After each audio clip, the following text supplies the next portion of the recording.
The guy's first move was to expose the head of the tiny bee popping out of his clothes. Sor Yang just had this epiphany that they're the queen bee besties. That gold-maned one is the queen of the royal bees.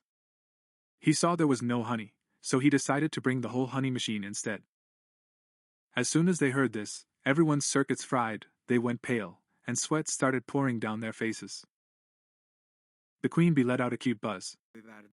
With a wicked grin, Surian told Wolfgang the bees would soon realize their queen had been packed up. And he'd say he'd go after them. But Sor Yang wasn't worried one bit. On the contrary, he's in high spirits. She was patting the queen bee's head. "Step on it!" he shouted, and thus the life and death chase officially began. Wolfgang threw Sor Yanji onto his back, and they took off running. The queen bee let out a whine. Sor Yang calmed him down immediately and swore she'd take him somewhere quiet to relax, where no one would bother them. It had been a few days since that deadly honeybee marathon began. During this time, the team was literally on the brink of bankruptcy, had forgotten what sleep was, and used every single one of their development skills to the limit. By the time they reached their goal, they were all exhausted, barely able to catch their breath. Several warriors from the Poison Blood Alliance had already fallen. Sor Yang made a promise to herself.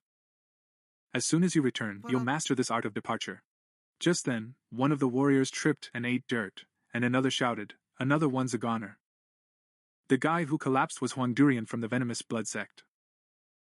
He was lying on the ground like a zombie, eyes sunken like a panda's, mouth wide open with snot and drool all mixed together. Sor Yang's under eyes were purple. He hoped that by moving the queen far enough from the hive, the bees would lose their signal and be unable to attack.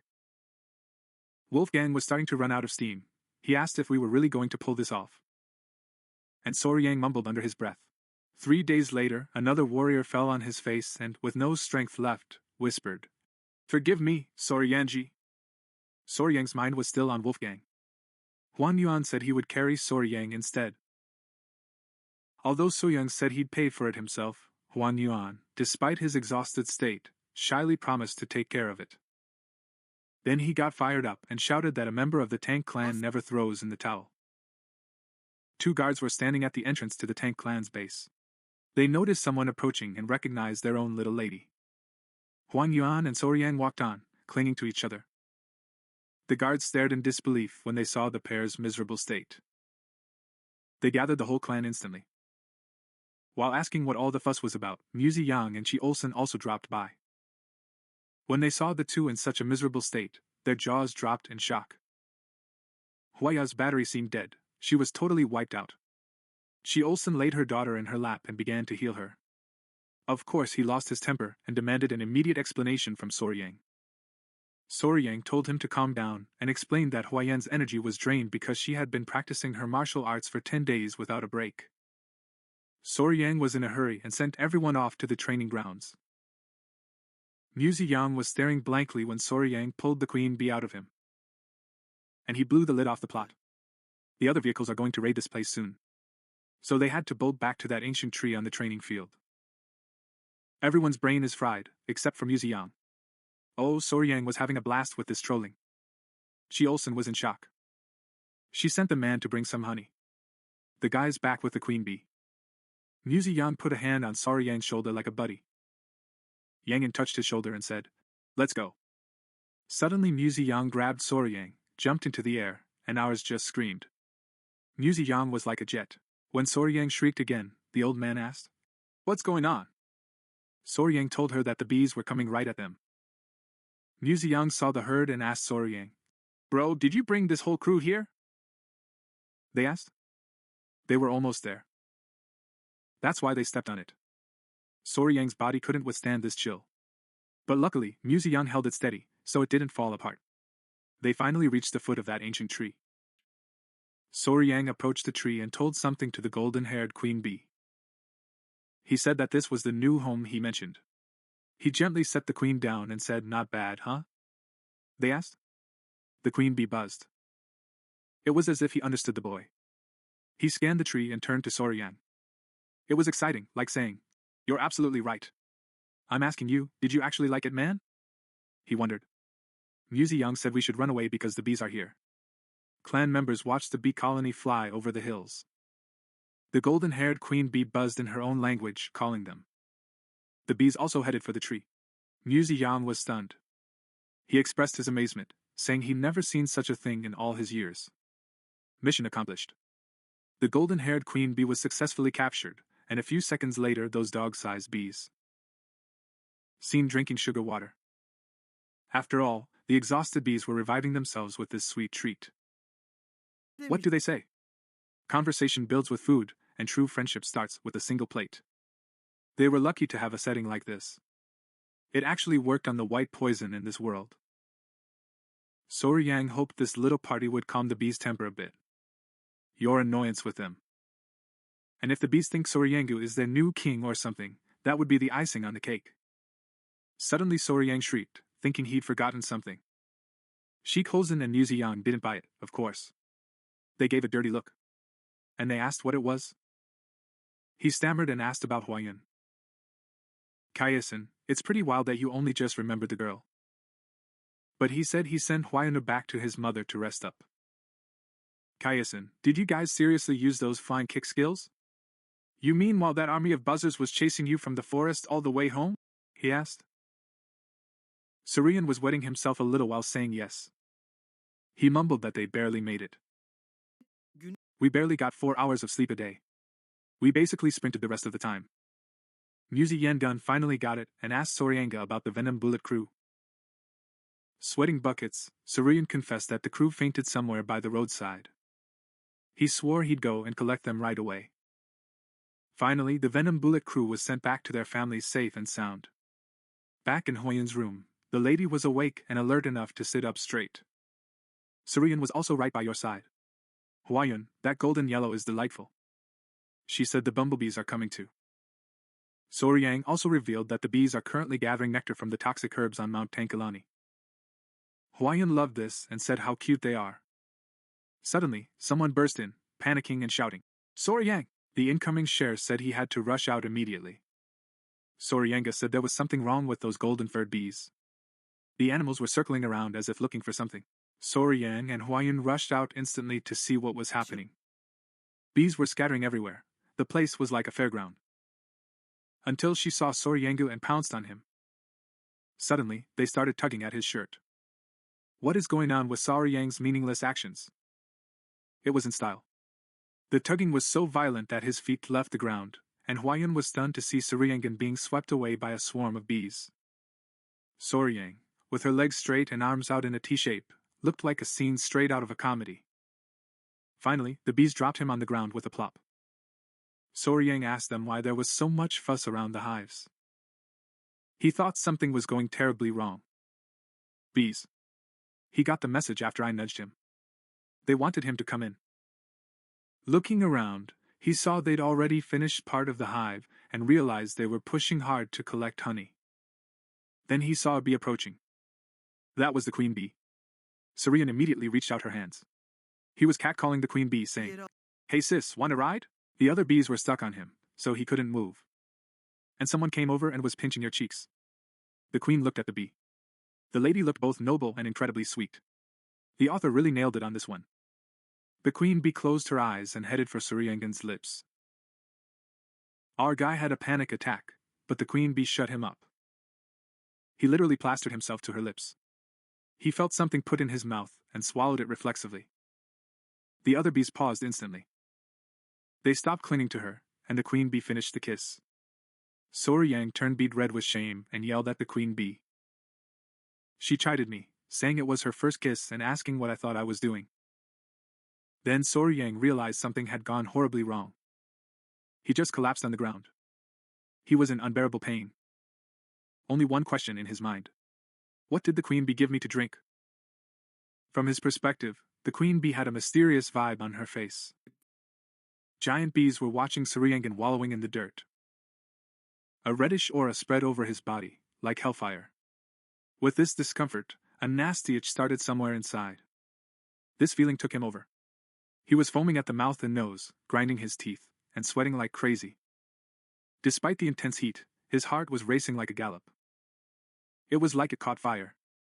With his last bit of strength, he slowly reached out and tried to touch the queen bee. Last words? The point was to ask what you fed him before he kicked the bucket. And then he fainted with his eyes closed. He heard someone screeching his name. Hyo Yayan showed her concern by asking her grandfather what was wrong with this boy. Muzi Yang, stroking his beard, said with his vast experience that he must have swallowed a very powerful potion. After hearing this, Soryong lost it once again. Muzi Yang guided her drawing to help her. A short while later, Huyen was attending to her with a warm towel. Wiped her face, and with messy hair sitting in bed, asked where she was. The girl told him he was in the clan's infirmary. She told them that while fixing her hair, she saw the golden-haired king being dragged away by bees. He and his grandfather ran to the hive and found him unconscious. That's why they brought him to the infirmary. He asked if he remembered anything about what happened. Soryong put his hand to his face and let out a somewhat annoyed sigh. He was thinking about his first kiss in this world. But the way that kiss felt. You could tell from his expression that something had gone terribly wrong. And he asked if you're okay, or if you felt anything unusual in your body. She even asked if he wanted her to call his grandfather. The boy looked at his hands, sighed deeply, and said no. He said it's because the queen bee feeds it that stuff she eats herself. And she thinks this is the reason for everything that's happened. Vanyan got curious, of course. What did you eat, bro? He asked. The boy said he didn't know exactly what it was or its name, but if he had to give it one, he'd call it the king bee elixir. Vanyan's brain is literally fried. With a smile, she explained that worker bees gather nectar and pollen to feed themselves. Only the busy worker bees who are fully devoted to their work consume this nectar and pollen. After explaining that, well, what does the queen eat then? They asked. The kid coolly dropped the fact that the queen bee is fed royal jelly, made by workers, from birth to death. In other words, that jelly the queen forced down her throat was royal jelly. Now the penny has dropped for Hyaninin. It turns out it's the only food the queen bee eats throughout her life. Soryum. And when he said the royal bee elixir had a crazy side effect, her jaw just dropped. Supposedly, regular worker bees only stick around for about a month and a half, while the queen lives up to 60 times longer thanks to royal jelly. And then, don't you think that's just mind-blowing? They asked. The girl whose brain glitched from information overload told him to stay calm. This was too much. He took a deep breath, said okay I get it, and the matter was settled. Turns out the internal development training he did was the technique of the return of the 5 poisons. Since it's just a rookie technique, you can't draw out the potion's full power. But the honey of the golden-maned king bee. It holds 2 months of inner energy, so you've basically swallowed 60 times that amount. That's equal to 10 years of internal energy. Then he congratulated him on this lottery win. As Soryang muttered, 10 years of internal energy. He felt a stirring inside him. Huanyun, feeling slightly nervous, played with her hair and then suggested taking a look in the silver mirror. His face turned beet red as he looked away. And she whispered that the queen bee potion might have other side effects. The curious boy asked what other effects there could be. And at the same time, he scratched his face suspiciously. He asked about the silver mirror thing. She took the mirror in her hand and sensed something strange as she looked at her own reflection. Her skin had become so smooth that while examining herself, she wondered if royal jelly always had such effects. She couldn't believe the state of her skin when she touched her face. It was so soft and smooth, almost like a woman's skin. While checking her face, was this royal jelly or whatever the hell it was? He's tripping out, thinking the queen bee's royal jelly might have had some nasty side effects on him. Did he chicken out? Did he turn into a girl or something? He looked around to clear his doubts. Then he zoomed in on the pants, gave a deep sigh of relief, and let himself drop to the floor. He was in a good mood since he didn't lose his most precious toy. Lying flat on the ground, he remembered what would have happened if Huan Kun's grandfather hadn't fixed his energy. A massive explosion could have happened. He realized he owed that old wolf a thank you for saving him just as he was literally dying. He left the infirmary and started walking through the clan, noticing everyone's eyes were fixed on him. He was wondering why people were staring at him so much today. He's cutting it weird. She wondered if it was because her internal energy surged. When the staring and whispering got on his nerves, he decided to slip away. He sprinted off as the crowd giggled behind him. They reached the clan's restaurant and poked their head through the door. She busted her father-in-law, future fiancé, mother-in-law, and that grandpa at dinner. His mother-in-law spotted him instantly and teased. "My son-in-law looks like a real peach." He asked how it was. Ours greeted them, said he's tough as a rock, and apologized for making them worry. Her mother-in-law knew about it, and said after such a legendary event, it wasn't a problem, it was actually a reason to celebrate. Then he decided to tease his daughter a bit. She said, "You must be terribly jealous of Seo-young's skin." Our guy turned beet red from embarrassment, and sat down at that massive feast table where everyone was having the time of their lives. His father-in-law asked if he was doing all right after everything that happened.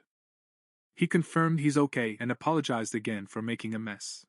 And he expressed his gratitude to the grandfather for taking him under his wing. Mu Yong grinned and congratulated him on this sweet deal.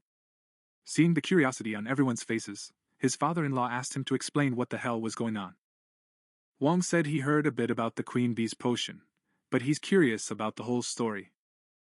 Ours hesitated and scratched his neck, but finally explained that the golden-haired queen bee loved her new spot and popped a gift for him in return for this favor. With hand gestures, he explained how the bee pulled him into the hive and forced him to drink the queen's potion, and he thought this was the cause of all the commotion. What stunned him was his mother-in-law saying, "I guess even mid-level venomous creatures know how to say thank you." Mu Yong found this incredibly intriguing and was left standing there with his mouth wide open. He's checking to see if we have a shot at grabbing that king bee's potion again. He says the clan will level up big time if they can get it. Kelson interjects, noting that even the golden mane bee's honey is a treasure, but the queen bee's elixir would be a divine blessing. His mother-in-law gets fired up and asks if she could swipe just a bit more of that potion from the groom. With this sudden burst of excitement, he leaves everyone at the table stunned. Then Hwaiyan asks her if she can get more of this elixir. Surian begins to think long and hard. If these were ordinary bees, they could have made a few queen cells and fooled the workers into producing royal jelly. But with these clever golden mane bees, they'd be turned into honeycomb instantly. Plus, royal jelly is basically baby food made by worker bees, but what he swallowed came directly from the queen. He wonders, questioning if what he's eating is even the same substance. And that makes things even more complicated. He's weighing whether to be honest at that moment. Finally, he decides to drop the bomb that getting more of that potion won't be possible. Upon these words, Musong and her mother-in-law starts questioning him, like why wouldn't it happen? So Young says even if someone could drink it, he's not so sure they'd want to. Curious Kelson asks if it tastes disgusting or smells like a corpse. Seo Young says quite seriously that it's not a matter of taste or smell. Drenched in a cold sweat, he confesses the king's potion came directly from the queen's mouth. And he adds that the only way to get it is by making direct contact with the queen. He explains that the method works like this. You form a bond by pressing your lips against the queen's. And the queen transfers the potion with her tongue. Everyone is left in shock. Musong yells, "No way!" She asks in disbelief if it's a kiss from the queen bee's mouth. His mother-in-law gets tongue-tied. Kelson, meanwhile, solves it with an even bigger shock. It seems they have to assume that getting the potion is impossible. Except for our lead, of course, the queen bee's favorite. For anyone else, this would have been impossible. Before long, his fiancée realizes what's going on and drops her chopsticks. Fuming with rage, he asks, "A kiss on the mouth?" With a terrifying expression and a blood-curdling stare, she says the guy's name, literally implying that he kissed the queen bee. Night had fallen. The moon lit up a river, and somewhere there was a temple. His hands are covered in cuts and bruises. He was watching the view. This person was the leader of the Murim Alliance, the Fist Emperor. That guy called Ju Young-hak. Just as his brain was frying, someone knocked and shrieked that they'd brought tea. This voice pulled Young-hak from his trance, and snapping back to reality, he ordered them to dive in. A stunning maid rushed in, stating she had prepared white dew tea from Sichuan. This situation piqued Young-hak's interest in a big way. He's literally in shock. He sat down to drink his tea and reminded the girl that it was tea from his own hometown. As the maid poured the tea, Zay casually mentioned he knew it was Yang's famous blend. The emperor expressed his thanks and decided to do this tea justice. He lifted the cup, and the maid began to watch him with rapt attention. And just as he was about to take his first sip, the door knocked again, and the Alliance leader's tea time was officially ruined. The military advisor who came was Jungo. The Emperor immediately set the cup down and asked with a look that said, "What's that got to do with anything?" He asked what she was doing there at this hour and signaled for her to come inside. Long-haired Jungo slipped in and gave a salute to the Emperor. He bowed respectfully and apologized for interrupting. The man was incredibly handsome. She came to tell them that she brought some news. Tang said they got a message from the Sichuan Clan, and he thought it best to inform the Emperor right away. With a calm smile, the Emperor told him not to worry about interrupting the tea session. Since she came in such a rush, it must have been something important. Jungo approached the Emperor and left a red scroll on the table. He was about to drop a bombshell. The Rakshasa of the Bloody Hand, Hakan Yang, was dead. His head was taken by the Tang Clan, and they seized the secret manual of the Bloody Hand's poison art. This news infuriated the Emperor, and he smashed his teacup to pieces. He clenched his fists, and his body began to tremble with rage. He wanted to know where and how they got their hands on that manuscript. Jungo, quite relaxed, began to explain what had happened before. Hakan Yang was struck by the divine ruler of 1,000 venoms, and then vanished without a trace.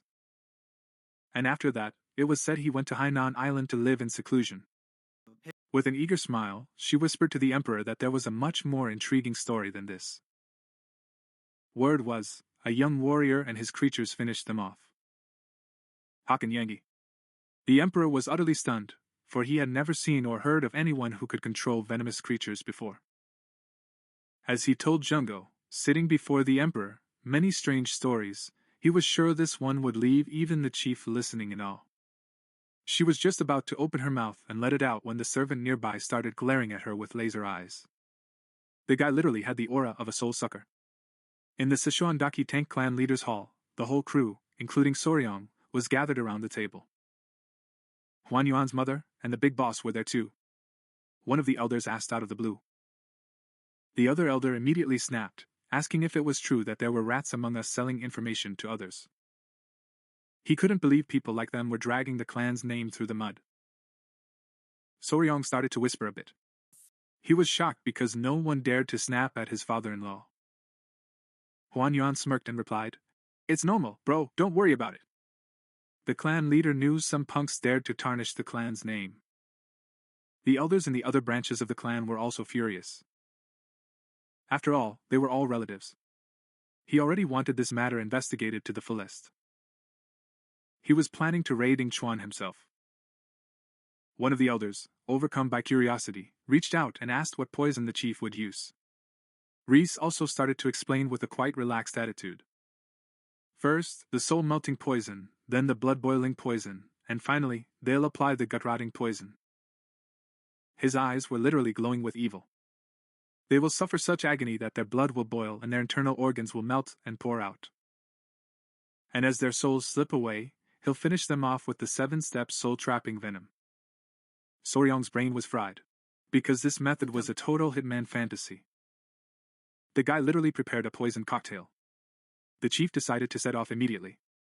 And he told one of his men to gather the poison eradication team. The man nodded as if to say, "At your service." Soon, the poison neutralization team was ready in front of the temple. They were all masked, hooded, shady-looking types. The chief turned to his son-in-law and told him to take care of himself. And he promised he'd be back soon. Soryong showed respect and told his father-in-law to be careful.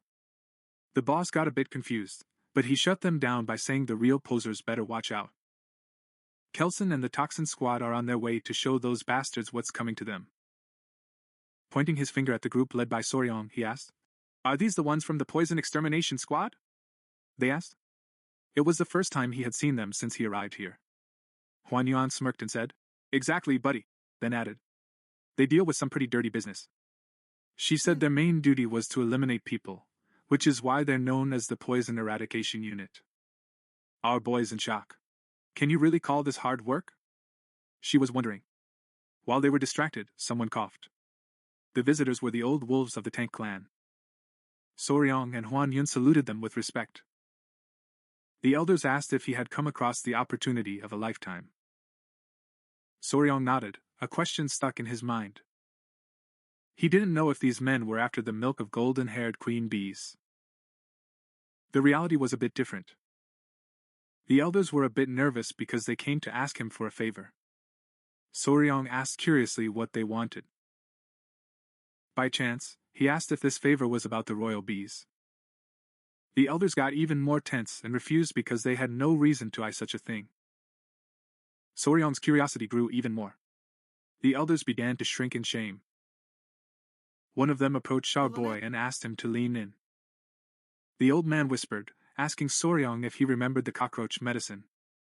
Our boy was the one who created it, and he had all the authority. Soryong started to smirk, then took the medicine out from the ground. The bug, and he started juggling. He was struggling badly to fit into the clan in many ways. But if they, the elders, helped him in various ways, there would be nothing he couldn't give them. The elders burst out laughing. After this, they promised to help their son-in-law. Huan Yunan's mood had dropped. The great patriarch left the temple and saw the elders, while laughing out loud. Just as our boy was about to hand over the cockroach poison, the great patriarch, he asked what they were talking about so cheerfully. They panicked and started dancing to cover up the situation. They explained it was just a friendly gathering. The plan worked because the Grand Patriarch believed them. He thought they finally understood Soryong's true worth. Huan Yun was both disappointed and fuming with rage. One of the men opened the door and reported that there was a big problem. Everyone got curious, and the Grand Patriarch asked what the problem was. Pai announced that Lord Sichuan is on the brink of death. Everyone was shocked and panicked when they heard this. Soryong and Pai questioned whether the medicine was being used correctly. Seeing the drug's effect confirmed this. Once Sichuan got a new lady, he buried more than double what Soryong suggested. Our boy's starting to panic now that he's considering the possible outcomes. The big boss got a bit annoyed and decided to take a look around. Since Soryong was the only male fly left at home, he got stuck with the noble duty of protecting the ladies. Our guy said goodbye to the man and took on the responsibility. While Big Boss kicked up a storm, Soryong was super chill, acting like nothing could touch them. A few hours passed and it got dark. Soryong and Huan Yuan were hanging out on a bench. The girl asked how it's going with that dual origin one. Stuff like picking up the art of 10 poisons. Ours replied that their brain was fried at first, but now it's coming along like clockwork. If the 5 poison cycle technique feels like a giant ball rotating inside the body, the 10 poisons dual origin art is more like a twin-cylinder engine. The situation Huan caught on to was that our boy no longer cared about common poisons. Even more, he revealed that he could release his internal energy directly or charge it into objects. Soryong stood there jaw-dropped, totally fired up. And the urge to try out this new trick was eating at him. They set up a straw scarecrow right away. Soryong drew his dagger and closed his eyes to concentrate. Green, super powerful energy began bursting from his body. The first step is moving the internal energy from left to right, and then. The goal was to spin both balls like windmills in the same direction. When the chi energy circulated through his entire body, he opened his eyes and with all his might, he threw the dagger at the straw scarecrow. The dagger flashed like lightning, piercing the straw man like a hot knife through butter. Soryongan is in a good mood now. And since his fiancée could transfer her soul to the dagger, she flattered him quite a bit. The energy blade hit the wall right in front of 2 masked figures. At first, those guys panicked, thinking they'd been caught, so they decided to get rid of them. But then they saw the scarecrow, realized it was all just a coincidence, and breathed a sigh of relief. Someone had a book in their hand. This is Bloody Hand. It was the secret book of poison arts. They're copies, but whatever, they were done anyway. So they decided to get out of here as soon as possible. And they wanted to head back before getting into trouble. They thought the Tang Clan's guards were total idiots, because they had completely neglected the security of the training hall. And because of their stupidity, escaping would be child's play. But then something happened and a pink scent started to fill the air. Those guys lost it instantly. A sweet, sweet scent drifted by, but these guys couldn't figure out where it was coming from. Right above them was our queen bee sister. She started peeping at those guys. He instantly realized these nobodies were uninvited guests. As the rain started to drizzle, screams began to echo all around. Soryang was in shock. While trying to figure out what was going on, Huyen looked toward the screams and realized the situation. He noticed someone was stirring things up. As they looked toward the bushes, they saw men dressed as ninjas. 2 of them lay in ambush, while 1 stood guard. The queen bee began attacking the man. The man was totally confused as he wondered what a bee was doing in an educational setting. Soryang and Huyen watched it unfold, and it didn't take long to realize they were intruders. Huyen knew he had to take action now. With a furious look, he lunged at the intruders and shouted for Soryanga to fire. He moved so fast that he left everything in a cloud of dust. Soryang shielded his face with his arms in shock. He didn't have the slightest clue what the girl was planning. The queen bee was gnawing on the ear of one of the intruders. The man caught him and, with tearful eyes, asked the others for help to drive away the trouble over him. One of the ninjas turned towards Soryang, and seeing Huyen approach, he panicked and barked orders to his buddies to retreat. The queen bee was stuck to the intruder. The other 2 jumped and started to disappear. Huyen ran after them, quickly shouting for them to stop. When he saw the 2 intruders trying to escape, he grew furious and pulled out a whip. He hit the ground with all his might, creating a small explosion, but luckily, the intruders jumped and escaped the attack. His eyes widened in shock when he saw them escape his whip. Attacked by the queen bee, the man drew his sword and began to move toward her. The queen bee was stuck to her head. It was so cute. Soryang panicked instantly. Lady Hu was screaming at Yen to be careful while the queen was literally draining the man's head. The man launched a powerful attack, but shockingly, Huyen used his whip to block it effortlessly. She began to size the man up with a piercing look. Before the guy knew what happened, he counterattacked, and by the time he realized it, the whip was right in his face. The attack caused a small explosion in the man's body, and the queen bee flew away. After defeating his opponent, he appeared behind him with a graceful move. The guy blew a fuse and collapsed. Soryang sat there with his mouth wide open, looking a bit terrified for his sister. The girl turned to him and calmly said she was fine and he should just relax. An evil energy began to radiate from the man's body, and it was causing him terrible pain. The queen bee perched on Soryang's shoulder, her eyes fixed on the corpse. Ours panicked bad because they didn't know who this guy was or if he was dead. He tucked the whip into his clothes and noticed that strange energy escaping from the man's body. With a curious look, he quietly began to watch what was happening. In seconds, the man was dead, and the girl explained that he'd swallowed poison to kill himself. He definitely had something to hide. Not far from them, someone sensed the presence of uninvited guests and started screeching to warn the guards. He turned around and decided to form a tracking team and head out for the hunt.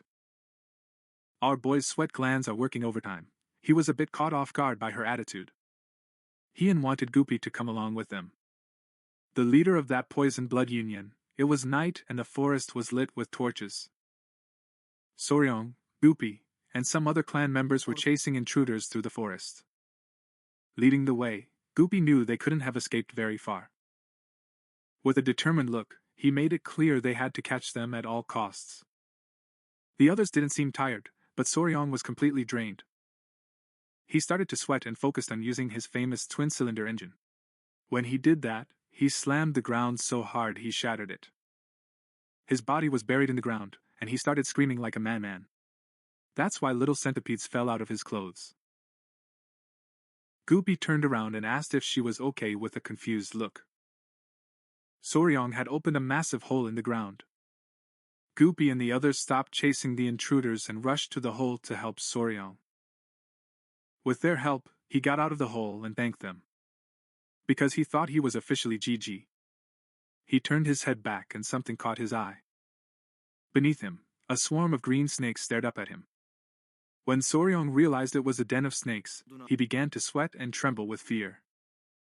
He watched the snakes, while Goopy explained they gather where Yinki is strong, especially this season.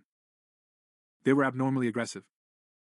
That's why he told Soryang to stay alert. As one of the snakes opened its mouth to strike, Soryong couldn't help but sweat as if he were about to wet himself from fear. To her, this was strange. Because tiger-striped water canoes aren't usually this aggressive. The sky was totally pitch black. Soryong admitted the delay was his own arrogance. Knowing the rain was about to pour, he suggested sprinting, and the other one turned back. Thinking you're right. Since they couldn't overlook the intruders, they ran for their lives once again. Not far from them, a light appeared. P turned to Soryong and said they hadn't siled them. The masked guys were absolutely furious. They were trapped in a dead-end street. Behind them stood a rocky mountain, and as the sky smiled, P and his gang arrived and surrounded them. P and the others reached inside their clothes and announced that the escape party ended here. While Soryong remained silent, one of the men's eyes locked onto the intruders and he barked the order to the others.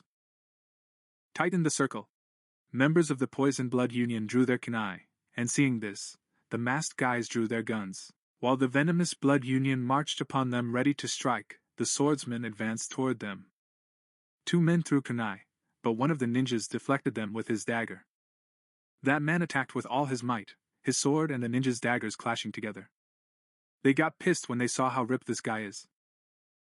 One of the ninjas moved with jet speed, landed a heavy kick to the man's face, and made him drop his gun. They ordered her to get out of their way.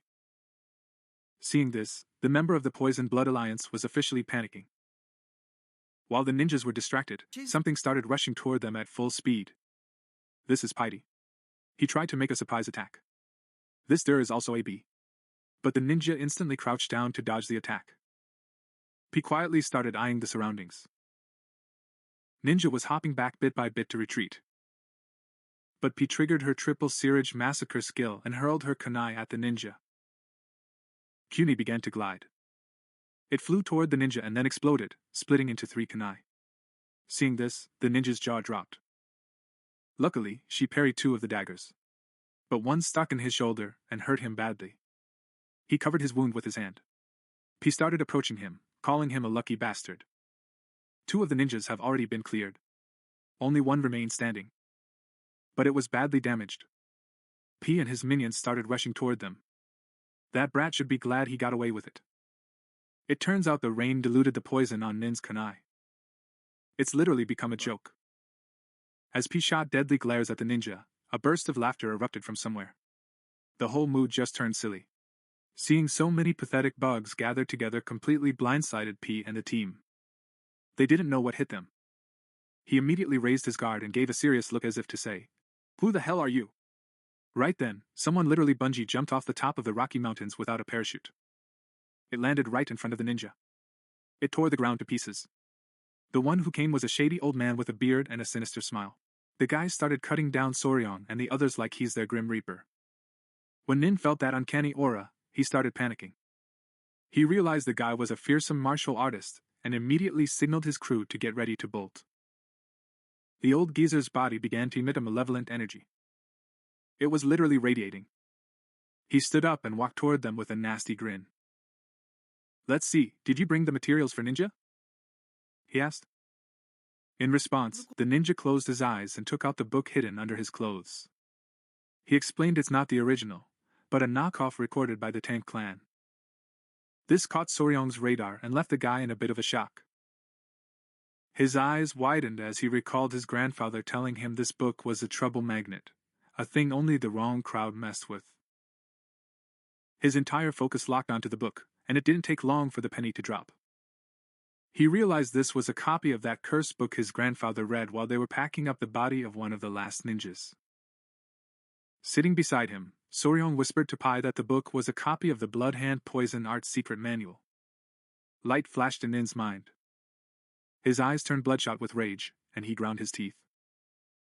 Meanwhile, the ninja handed the book to the old man. The guy opened the book and began to read with an evil grin. Nin's hands were clenched in rage as he couldn't fathom what kind of maniacs would set their sights on something so ominous. He was asking the old geezer to reveal his identity. The old guy started flipping through the pages with a grin. It turned out exactly as suspected because it was a copy. The book illustrated the techniques, but the key formulas were missing. Even so, this would still be more than enough. After reading, he closed the book. Maybe it was a bit early, but there was no cooler way to announce they're back in the market. He commanded his ninja on the bloody altar to release the cultivation martial arts with fire. He was sending out the order to leave no one alive. Bloody Victory cracked his knuckles and, with a look of determination, swore to follow the order to the letter. The body of one of his comrades lay right beside him. He reached out his hand toward it and concentrated. A red energy began to radiate from his hand, and soon the blood gushing from the corpse was drawn straight toward his palm. When T saw what kind of trick this guy was pulling, his eyes widened in fear, while Soryong put his hands on his head. He literally couldn't believe the horrible thing he'd just seen. The ninja's eyes began to glow, and with a wicked grin, he started sucking the blood spurting from the corpse with his hand. In the blink of an eye, the kunai on his shoulder fell, and his wound completely closed up. The old geezer started smiling like a total nutcase. An energy ball appeared in his hand, and with a sinister look, he revealed himself to be none other than an elder of the blood sect, the Blood Hawk Dagger Claw, Lord Gusianak. Soryong gritted his teeth and drew his kunai. Gusianak's eyes locked onto him, noticing how fit he was. He started drooling, licked his lips, and his eyes began to spark. After all, he hadn't tasted the pure blood of youth for a long time. The rain's picking up even more. The Book of Gusianak. He tucked them into his clothes and, with a smirk, ordered Hyul-yong to capture them. Because nothing was better for recovery than the fresh blood of someone young. The ninja nodded, and both of them lunged at Soryong and the others. Soryong, drawing his kunai, instinctively went on high alert. With an expression of determination, he ordered his men to initiate the 5-position destruction formation. Because they could never let these types get to Soryong. Gusianak bounded into the air and began laughing like a maniac as his body was enveloped in suffocating energy. Pai was talking smack, telling me to come and stop him. Everyone's attention was focused on him, on high alert. Gusianak used its power to launch a strong attack. It created a giant explosion that tore the ground apart. Realizing the situation was worsening, Pi told Soryong to be careful. As rocks scattered everywhere, Soryong shielded his face with his arms to avoid the impact. Right at that moment, he appeared behind Ninja Soryong and grabbed him by the neck. With a piercing gaze, he locked Soryong in a rear naked choke, his eyes shining intensely. The old man told him not to move because he wanted to sip his pure blood. Soryong's lungs are starting to give out. His face turned a deep shade of purple. But with one last desperate gasp, he barked the order to his runts to attack. The tiny centipedes swarmed in and lunged at the ninja. They went for his wrists and neck so hard that the guy had to let go of Soryong. Those little brats were biting with everything they had. They were sweet as candy, I swear. The ninja was stunned to see that those lunging at him were centipedes. The system literally crashed while trying to fix the situation. Right then, someone buried a kunai in the guy's head. Soryong didn't understand what happened, of course. The little centipedes have also returned to Soryong's side. And the ninja's body suddenly turned into a ball of fire. Our guy had no clue what the hell was going on, with his hands over his face and eyes zipped shut. Someone called out to Soryong. He turned around, and his eyes popped with joy. The visitors were none other than Huyen, the clan's leader, and Wolfgang. Turns out he was the one who threw the kunai. Huya's face suddenly turned serious. Wolfgang's jaw clenched in anger as he noticed something. Pai and his crew were so busy setting up the 5 venom destruction formation that they were oblivious to the outside world. T's men had begun to attack Guchunaka. The guy grabbed one of them by the throat. And with a smirk, he began to radiate a deadly energy. T turned to them and, with a fearful look, admitted they were in trouble. They're being attacked by some old geezer from the blood sect. Hearing this, Huya's eyes widened in shock and terror. He couldn't believe his ears. He panicked instantly, ran toward them, and shouted orders for everyone to help Vice Leader Gu Pai. Wolfgang started following him and shook his head. With a serious look, he gave everyone their instructions. To turn the 5 poison destruction formation into the 9 poison destruction formation. Just then, Gu Chaneke finished off one of the clan members and threw his body to the ground. But just then, Pai and the others surrounded him, activating the 9 poison destruction formation. When taking Yang in realized it was Soryong who broke the bloody hand poison claw technique, A nasty smirk appeared on Gu Kunak's face. His eyes began to gleam wickedly as he mocked Takin Yonk, saying the bloody hand poison claw was just a hollow name, since the man ended up dying from a few measly centipede bites. Annoyed by the old geezer's loose talk, Wolfgang ordered him to shut up and threatened to bury him right here. Hearing this, an excited smile spread across Kuchunak's face. The guys completely lost it, taunting Wolfgang and the others as a powerful, ominous energy radiates from his body. He taunted them, saying, "Try it if you dare." War broke out, and in the pouring rain, the place turned into a ball of fire. Someone from the clan is wounded. Sor Yonk immediately began to bandage the guy's arm wound. Sure, the man was writhing in pain, but he asked him to hold on just a little longer. Sor Yonk patched up the wound. He was a bit spooked because things weren't going well. Because their own side had been completely crushed. Gu Kunak grabbed one of the clan members by the neck and used his power with a smirk. And slurped up the blood. LP and the others looked even more shriveled than before. The moment the blood cult sucked his core, he was filled with energy again. To recover, Gu Kunak dove in, and the girl's body was slammed against the tree. Even while busy bandaging the wound, Sir Yonk immediately turned on his radar. The girl hit the ground, gritted her teeth, and began to writhe in pain. Sor Yonk went into worried husband mode, rushed to her side, and asked if she was okay. He panicked for his future wife, put his hands on her shoulders, and asked if she was okay. The girl said she was fine, but then blood started pouring from her mouth. When Sir Yonkin took her hand, he got curious. With an exhausted expression, she asked her future husband to return to the clan. And asked for reinforcements. Because there was no way they could defeat Gu Chunike in their current state. Sor Yonk couldn't help but grit his teeth.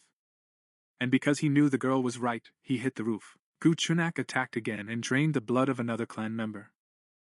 It forced Elp and the others to retreat. It was clear as day that Sor Yonkin wouldn't amount to anything in this war. Wolfgang, seething with anger, asked Sor Yonk to return and bring reinforcements for the sake of the clan. The old man promised he'd distract Gu Chunchi somehow and urged him to hurry. Sor Yonk watched them silently for a moment and accepted with a helpless expression. He swore to return as soon as possible. He said he thinks movement arts are trash, so he's not sure if he can make it. But before he could finish, Hu Yen hugged him with teary eyes and told him with a sweet smile that she trusted him. Because Sir Yonkin knew he'd been working like a dog all this time. He promised they would go hunting venomous creatures together again next time. This caught Sor Yonkin off guard. Hu Yen put his hands on her shoulders. And he asked him to please go back and bring reinforcements from the clan. Then he rushed off to support the others. Sir Yonkin's brain just glitched out. He just stood there silently with a sad gaze.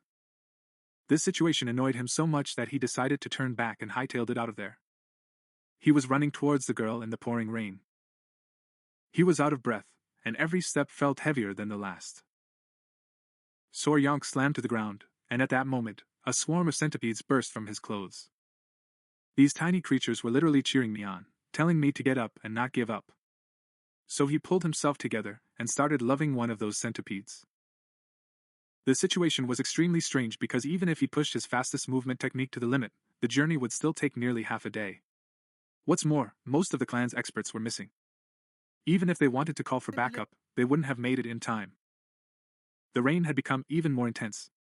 Sir Yonk began to scan his surroundings in silence, racking his brain. A question stuck in his mind. He couldn't understand why they'd sent him for help. The penny finally dropped. It turns out they wanted to save him, at least. With this thought, he couldn't help but clench his fist. He realized it was because he was the youngest, weakest, and in need of protection, and questioned if this was the martial artist's idea of chivalry. He remembered the clan leader's fatherly smile when he said, "You are now a part of this family, Sor Yonk." The word family began to echo in his brain. He had never taken this seriously, and never saw himself as a member of the Tang family. And the current clan family. The spirit-filled memories shared with them in that moment when Huai and the others reached out with smiles flashed before his eyes. Turns out everyone had already accepted him as family. He couldn't help feeling a bit pathetic and didn't take their hands. Because he was the only idiot who didn't consider himself part of the family. He wasn't considered part of the family yet. So Yonk began to smile and then stroked one of his centipedes. She realized they're way too cute to be a clan of assassins. Their hearts were too soft for a clan of assassins. He stood up and his eyes began to shine with determination. Because it was finally time to save them. The centipedes made cute sounds of happiness. Sir Yonk sprinted off, determined to save them. He had to find a way.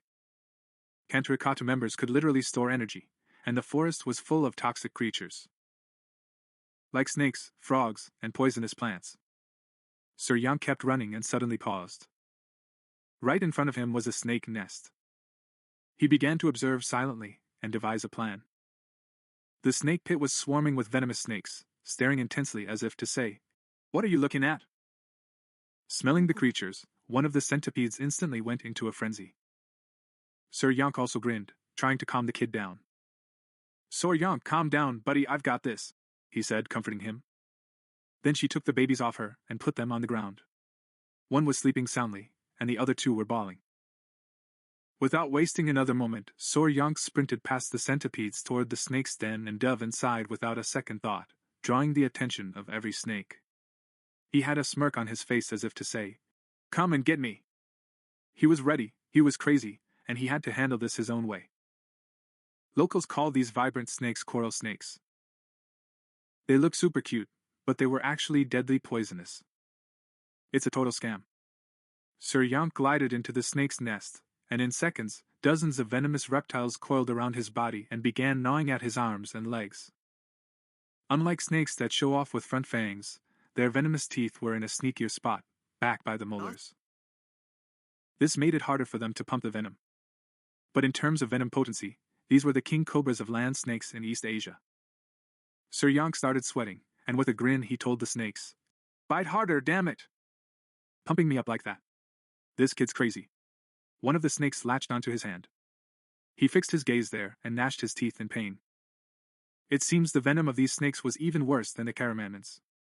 But luckily it's the control technique. Hankala's internal energy control technique would have shielded Mother from the poison. So he'd get off the hook for now. Tiny centipedes biting their nails for their father, poking their heads out, "Daddy," is how they tried to get attention. "Sir Yonk, don't panic, kids. Just stay calm. I'll be out in a second," he said. Just then, something caught his attention, and his eyes widened in shock. His arms and legs were covered in snake bites. When he saw this, he thought, "I guess this is enough." He turned his head and casually decided to get out of there. But what is that? He couldn't move. That's why his eyes popped again. Sir Yonk looked down and saw snakes wrapped around his legs like octopuses. He didn't expect this, so he literally glitched out. He clenched his teeth and went into a slow burn mode. Because this definitely wasn't in the plan. But what is that? Tiny centipedes swarmed the snake's den, landing on their heads and shoulders. This situation caught him off guard. But they were so sweet. One of the tiny centipedes suddenly went wild and started roaring. He started to figure it out, and his eyes. "What is this?" It was as if asking. One of the snakes started staring at the centipede and hissing. This situation really threw the little centipede off. His patience was slowly wearing thin. That tiny creature slid down from Sir Yonkin's head. He bit the snake hard and, with eyes flashing fire, slammed its carcass down, leaving Sir Yonkin stunned. That tiny centipede bit me. It bit another snake and started the fight. Sir Yonkin's entire attention was locked on her. He was trying to figure out what was going on. His mind was a total mess. He didn't have a clue what was going on. Suddenly, that tiny centipede took down the snake, and its eyes began to glow as it grinned with joy. Sir Yonk couldn't help but thank him for scaring off the other snakes. Sir Yonk knelt down and noticed they were worried about him. He started stroking the centipede's head, and a smile spread across his face. The tiny centipede climbed onto Sir Yonkin's head and fell asleep with a smile. Sir Yonk also decided it was time to go to her mother. Back on the battlefield, Hyo Yun was exhausted, but his eyes sparkled with determination. Most of the clan members were already wasted. And as several surrounded Gwichun, he grabbed another by the neck and used his power to drain their blood and store energy. Huang knew better than anyone that everyone would perish at this rate. The man started foaming at the mouth. Gwichunak gripped his neck tightly and began to suck his blood. His eyes were shining, and with a nasty smirk, he said this would be easy. He was exhausted, drenched in sweat, and couldn't help but grit his teeth. Gwichunak mocked them, asking if there was anyone left to challenge him. He will stand against it. And he drew his whip, choosing to keep fighting instead of fleeing, while Sir Yonkin hoped he'd gotten away. He had escaped safe and sound. He stood tall and ordered everyone not to lose sight of Gwichunak. And he told them to keep as much distance as possible. The rain was about to stop, so she told the nearby warriors to send another signal. One of the men nodded, and Gwichunak couldn't help but smirk. One of the elders stepped forward and, with a sincere look, asked Greek Soryang to retreat with him. When she heard this, her eyes widened in shock and she refused without a second of hesitation. The clan's men started arguing. Because there was no way a direct descendant of the Tang clan could sneak out all by themselves. He couldn't just abandon his clan members in the middle of a battle. If they couldn't save him, they wouldn't be able to look the clan leader in the eye. Gwichunak sat with crossed arms, pouting in silence. They offered Hoyana a way out, but she said she's not the kind of person who would ever betray her clan. This situation started to get on Gwichunak's nerves. He cut in, told them to stop the nonsense, and began sizing up Huayan and the old man. He made it clear he'd be very upset if his toys escaped. And of course, he couldn't help but wear that nasty smirk on his face. He put his hand on his chin and blurted it out. If Huayan escapes, he'll turn the Tang clan into a living hell. After all, a grand entrance is needed to announce the return of the blood cult. When the old man realized what this prick was up to, he couldn't help but grit his teeth.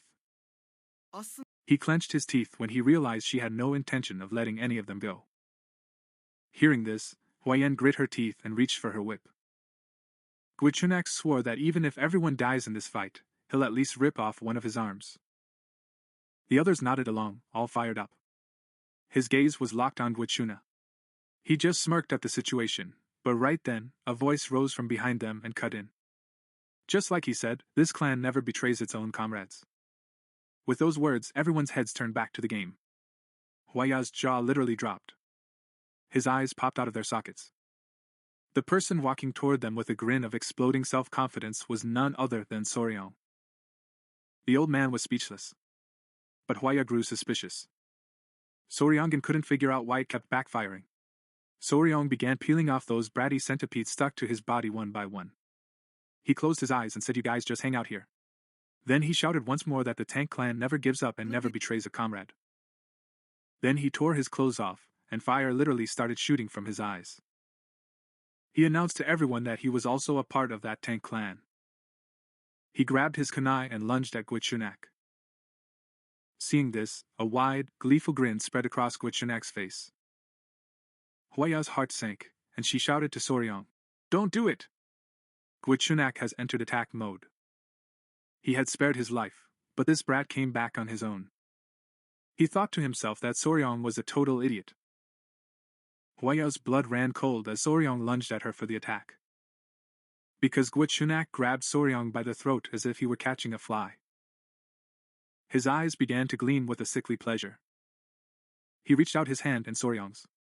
His grin widened as he realized she had come to formally offer him her blood. He pressed his hand against Soryang's stomach and decided to taste this blood. With this move, Soryang gritted his teeth. But at the last second, Soryang instinctively blocked the attack with his arm. Gwichunak used his power and began to drain his blood. Gwichunak grinned wickedly, called Soryang brainless, and explained that blood was also flowing from the arms. It started sucking Soryang's blood from his arm. It was hurting the boy badly. When Hien and Pin saw this, they started to panic. The girl couldn't hide her fear and anxiously ordered everyone to help Soryang as Gwichunak slowly sucked his blood. Pai and Hien sprinted toward them. Gwichunak was over the moon, tasting it for the first time in a long while. The essence of a young man's blood. Just as Pai and the others were closing in, the guy stomped his foot down, sent Soryang's body flying, and used the blood wave technique. He shattered the ground and pushed everyone back. He and the others flew backward and hit the ground. Fortunately, Hien woke up just in time and caught Soryang midair. Getting even stronger, Gwichunak started posing with a smirk. They launched secret weapons like mosquitoes and were a huge pain, but thanks to Soryang, he packed them all up at once. Soryong meanwhile passed out on you all. Heian approached him, desperately trying to wake him up. Gu Chunak decided to grant Soryong a painless death as a token of gesture. The girl hugged Soryong and said, "Not a chance." Just then, Soryong coughed and slowly began to wake up. Heian's entire attention shifted to her. Gu Chunak started drooling and screamed at Soryong, demanding to know what the hell he was doing. The man's hair started falling out like leaves, and he was slowly turning into a grandpa. With a terrified look, he realized it was the effect of an energy-draining poison. He slowly began to lose strength, and his body was shaking uncontrollably. To him, it was impossible because the sex's inner energy. Your energy-draining techniques should have been resistant to poison. She put her hands to her face, and lost it because none of this made any sense. Soryong wanted to know who he was. Soryong flashed a smile. He slowly sat down and pointed at her, revealing that she was his natural enemy. Seeing that he and Soryong was okay, he couldn't help but breathe a sigh of relief. Slowly, the poison was taking a greater effect. And Gu Chunak could do nothing but tremble in fear. He couldn't believe he'd been bested by some baby-faced brat.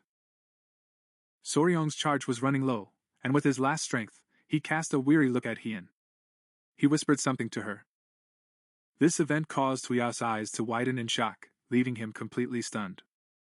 Gu Chunak's gaze was locked on Soryong, and his eyes began to flash with rage.